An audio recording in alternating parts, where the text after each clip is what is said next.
We blew how much money?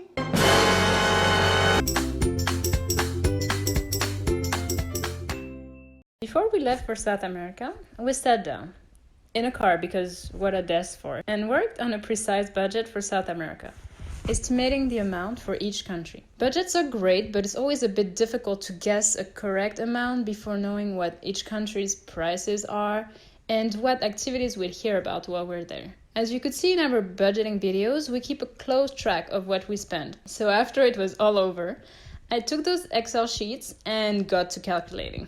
To be honest, I was shocked to see the final result, as we were aiming for less. Keeping track of everything was really key. Today we'll break down each category. Let's get started. Plane tickets.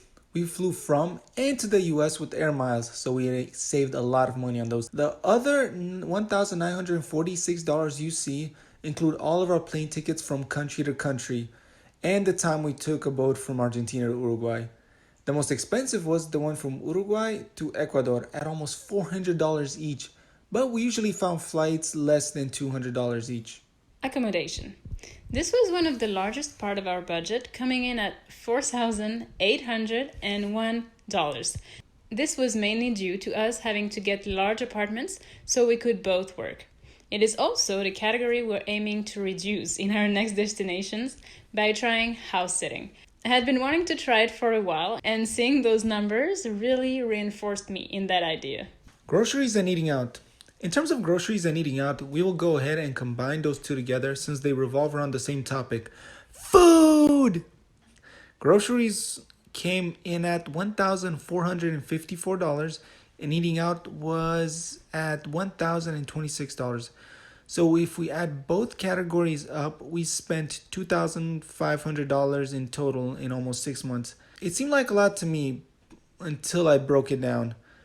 $2,500 divided by 6 months comes in at $416.67 for the month. Now if you take that $416 divided by 30 days, $13.89 a day, divide that by 3 meals, you get $4.63 per meal, and there's 2 of us. So divide that by 2, we only spent $2.31 per meal on average per person. Not too bad, is it? Don't worry, we never came close to starving, and we don't really drink alcohol, so you can imagine how much we saved there. And yes, we tried local foods. We love food, but we usually share so we can try more things. And we did cook a lot at home, especially after we took some cooking classes and tried all the delicious local food. Transportation. Transportation ended up costing us $766, so an average of about $127 a month.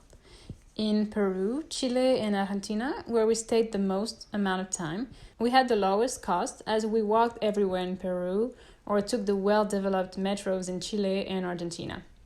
However, within Ecuador and Colombia, we resorted a lot to Uber as we had less time to figure things out and the traffic situation for public transportation was not always the best. Dance classes. One of our must-do things for South America was to take dance classes. We did just that with a month of salsa classes in both Peru and Chile and 2 weeks of tango classes in Argentina. And this cost us an excruciating $268 for 2 months and a half of dance classes. The tragedy. Big trips. Those included our 2 trips in Peru to Machu Picchu and Nazca, the 2 trips in Chile to Atacama and the van to Patagonia, the trip to Iguazu in Argentina, and lastly, our trip within Ecuador.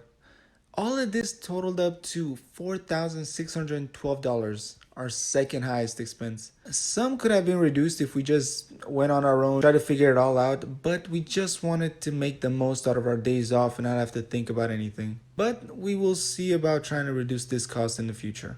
Weekend trips. We ended up spending a total of $533 for those, and they actually only happened in Chile. As Santiago is so close to the coast, it really would have been a shame not to enjoy it, especially for the sea lovers that we are. With walking tours, cooking classes, day tours to famous sites in the cities, we came out at $1,312 for the 6 months.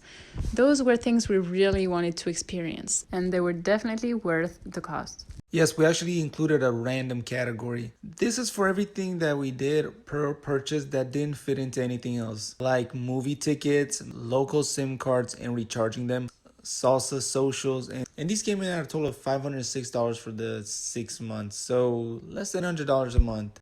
$16,929. That's what it all totaled up to. We did make enough to cover it though, and even had enough to put money aside, so we're pretty happy about that, and we'll consider it a win. Of course, you can make the trip cheaper for yourself. Just depends what you want to get out of it.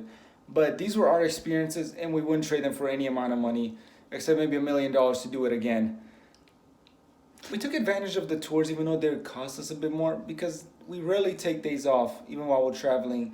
But when we do, we don't want to have to plan. We don't have to think. We just want to enjoy. Now, we're open to any of your tips to make our next trips cheaper. We already have two things in mind. The first one is house sitting. The second one, I guess the more obvious one, would be to just make more of the trips on our own. But we'll see according to the time we have available. We hope you enjoyed this breakdown of our finances throughout the 6 months in South America. If you want to see what our experience in South America was like, check out this video that we released last week. If you want to see more videos of breaking down how much we spend in places, let us know below. Be sure to subscribe, like, and we'll see you guys next time. Bye.